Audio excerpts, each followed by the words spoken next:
Gang, what's up? Welcome back here to another edition of Intuitive Angling, and man, really appreciate everybody making some time to watch the video. Definitely never take that for granted. And today we're going to be talking about the harsh realities of bass fishing YouTube channels, about what goes on behind them, what it takes to get one, what it takes to be successful at one. And I think there's a lot of interest in this, so I thought it'd be a good topic to talk about, especially since you don't hear it, just the real true reality behind it. So I'm going to lay it out the best that I can with that. Real quick, guys, just want to invite everybody out there, if you haven't had a chance, to please subscribe to the channel. We're pushing hard to reach 100,000 subscribers on the channel. We've just been up for about 2.5 years now, I guess. So I'm really thankful for how quick the channel's growing. But if you guys are interested in subscribing, that'd be much appreciated, because right now only 40% of the people that watch these videos are subscribed. The other 60% are not subscribed, so it'd be much appreciated there. Okay, guys, bass fishing YouTube channels, man. This is this is like unbelievable how bass fishing YouTube channels have changed the sport of bass fishing just in the last 5 years or so. It's like YouTube is the source for bass fishing information now. In the past it was television fishing shows and TV fishing shows have sort of fell by the wayside. There's still a few people that do them, but they just don't have the interest like they used to. Magazines, people aren't really interested in reading magazines anymore. You don't see a big influx in fishing seminars with pros like there used to be, simply because the YouTube genre is the most efficient, best, and informative vehicle out there to get information on bass fishing. There's just anything you want to know. And I want to talk specifically today about some of the realities behind having a bass fishing YouTube channel, if you guys are interested in hearing about them. Here's the thing about it. It's like, you guys that have watched my channel for a while, you know that I don't have high production stuff. I rarely go to the lake. I don't have drones. I don't have a GoPro. I've got a cell phone sitting up in the window right now. Half the time I don't even use a microphone on it, because some people say it helps and some people doesn't. And I started my YouTube channel like this simply because I didn't know how to do anything else. I just didn't have the resources or didn't have the knowledge to do it. So it just sort of happened that people liked it. They liked the difference that this particular approach had, and that my channel's, I'm very grateful. It's been very successful the last 2.5 years. So here's one of the things that causes a lot of frustration on people that have YouTube channels. The fact that it's not necessarily the amount of time and effort that you put into the channels that makes it successful.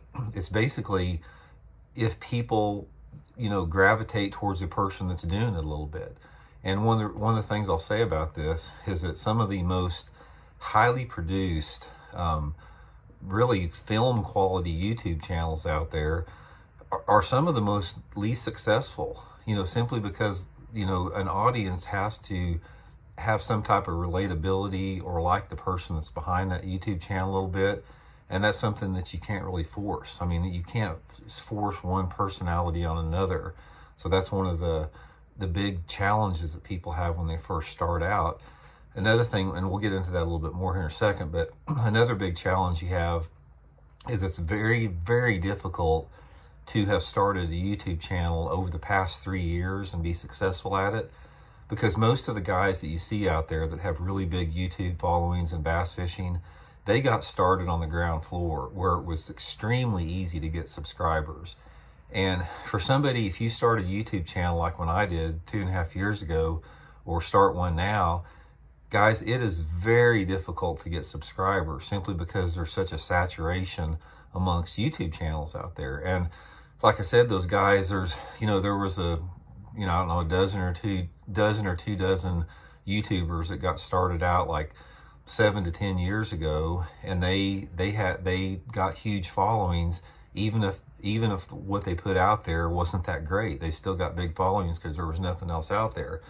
So the reality of the situation is, if you're interested in starting a YouTube channel now, or if you've started one the last couple of years, you know how hard it is to get subscribers. It's extremely difficult.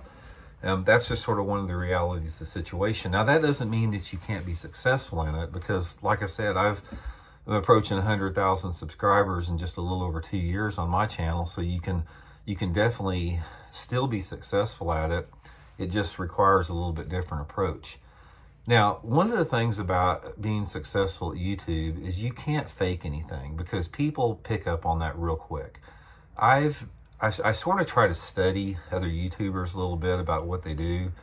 And there's a percentage of the YouTubers out there that are just copycats, and they do it, and they copycat very, very discreetly, as far as, you know, copying content off of other creators, and then they'll modify it into their own form. But basically, that's not anything they know anything about, and that shines through. And a lot of times those YouTubers will try to really dress it up with drone footage and music and, you know, high-tech photography and fancy editing. But ultimately, you still are not going to be successful doing that, because if you look at a YouTuber, it's like some of the YouTubers out there that have some pretty big followings that are pro anglers, people subscribe to them just because of their name. But if you look at how many views and watch time that their channels get, they don't get a fraction of what some people out there that don't have near as many subscribers but put out interesting content get. And that's another thing about, you know, YouTube out there. It's like, it's not really about how many subscribers you have, it's how many people are watching your channel and how many hours people watch your channel. And in order to hold somebody's attention, you know, you have to be consistent, and you have to have sort of, you know, content that is appealing to somebody. You have to have some type of innovation with that. And from what I've seen, there's two different type of YouTube viewers out there. There are the people that want to be entertained, and they just want to see fish being caught, and they like the music, and they like the drone footage, and they just want to be entertained. And then there's the people out there that want to be educated. They watch YouTube channels to get better. They want to be better anglers, and they don't need the fluff and the pageantry that goes along with some YouTube channels. That's sort of what I got on my channel here.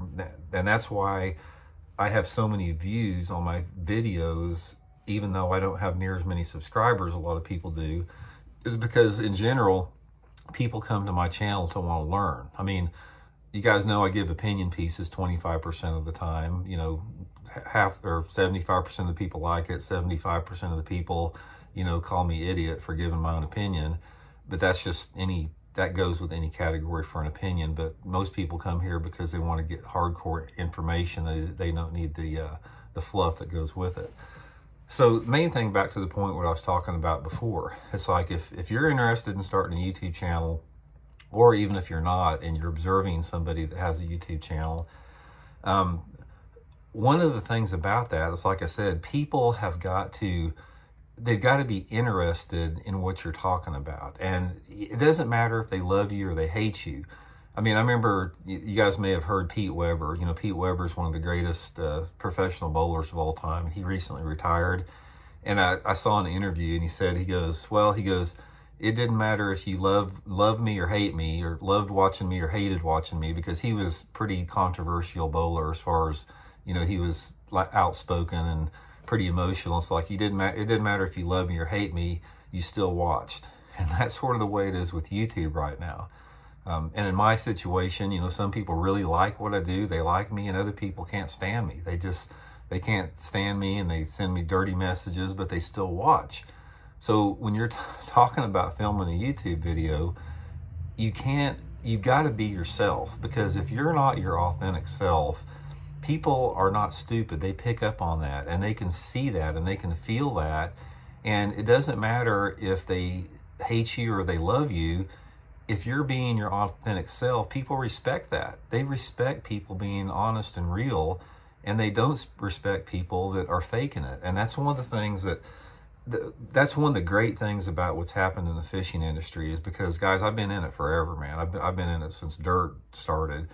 And there were so many years up until like probably about the last 10 or 15 years, actually about the last 10 years, where you had to toe the line. It's like, if you were a professional angler, you couldn't voice what you wanted to say. You couldn't like be out of the norm. You couldn't be very controversial. You couldn't be yourself because you would be penalized, because some of these companies, they felt that if you were sponsored by a company and you offended a group of potential customers, that you weren't that valuable. But that's not the way it is, because sure, if somebody doesn't like somebody that endorses a product, some people may choose not to do that product, but most people will continue to do that because most people appreciate authenticity, and most people appreciate the freedom we have in America to voice our own opinions without being ostracized or penalized for it.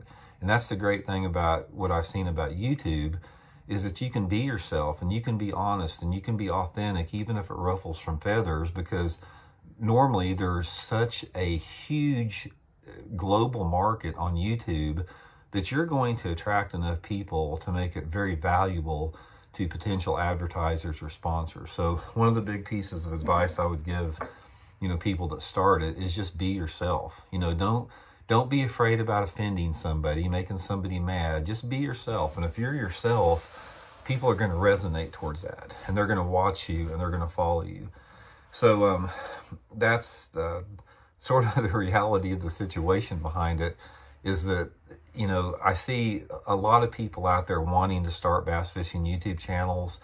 And I get messages a lot about people wanting advice. It's like, hey, I just started my channel, what's your advice? Or I'm thinking about doing this or that. My opinion to them is like, go for it. I mean, I don't want to discourage anybody from starting a YouTube channel, because there's enough people out there. There's billions and billions of people that are on this potential market. There is enough people out there to watch you, whatever you decide to do. I mean, it doesn't matter if you want to just have a channel that's dedicated to fishing with worms and bobbers. There's enough people out there that are going to watch it. But what you have to do is you've got to be yourself, and you've got to be authentic, and you've got to be real, and you can't posture, and you can't try to, you can't try to do things that you're trying to force to do. It's got to come natural. And if you do that, then you can be successful at what you're doing. I mean, one of the most successful YouTube channels out there, doesn't have anything to do with fishing, but it's this dude, I've talked about him. His channel's called Feature Man, and he's an 86-year-old man. All he does is he sits down every day at noon and he shows you what he's eating for lunch. And most of the time it's a can of vegetable beef soup, or he got a TV dinner down at the supermarket and he's putting the TV dinner in the microwave, and he'll put it in there and he'll start eating it. Or maybe he made a little salad or something like that. And all he's doing is sitting at his kitchen table, eating the food he fixed for lunch and just talking about whatever.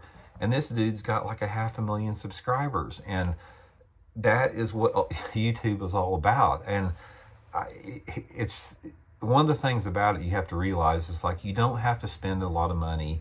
You don't have to go traveling across far off destinations. You can do, and you can be successful as a YouTuber just like what I do. I've got a dang cell phone set up in my tackle room here, shooting videos, and I got 3 million views on my videos 2 months ago. So you can do that. You don't have to think you've got to get the big GoPro and mic set up and drones and music and have to hire some dude to edit. You don't have to do that. Guys, you can't believe a lot of bass pros out there. Here's another thing. If you see some of these bass pros out there that have these super high-tech YouTube channels, you can't believe how much money that they're spending in editing, costs, that type of stuff, production costs, traveling costs. They're eating up all their profits in the cost that they have it. So if you simplify things and keep your costs low, you can make a lot of money in YouTube. You can. I'm here to tell you, you can make a good living off of YouTube, because there's a lot of different ways that you can do that. I mean, YouTube provides a platform where you got, a dozen different ways to make potential income. And there's something for everybody out there. So point of the video, guys, if you want to start a YouTube channel, or if you know anybody that wants to start a YouTube channel, go for it, man. It doesn't matter. It doesn't matter how much or how little you know about fishing. You can be somebody that doesn't know nothing about fishing, and you could say, okay, I'm going to learn how to fish And that's your YouTube channel out there. You could have somebody out there that, like, you know, is 90 years old and they don't know how to fish and they decided to start a YouTube channel, and they could get a huge following. So, you know, if it's something you want to do, go for it, but just be yourself. Don't worry about pissing somebody off. Don't worry about irritating somebody else. Just be yourself, and that's going to be the key. And that is the reality of YouTube from what I have seen in my own experience. So anyway, guys, thanks for tuning in. Much appreciated. We'll talk later. See you.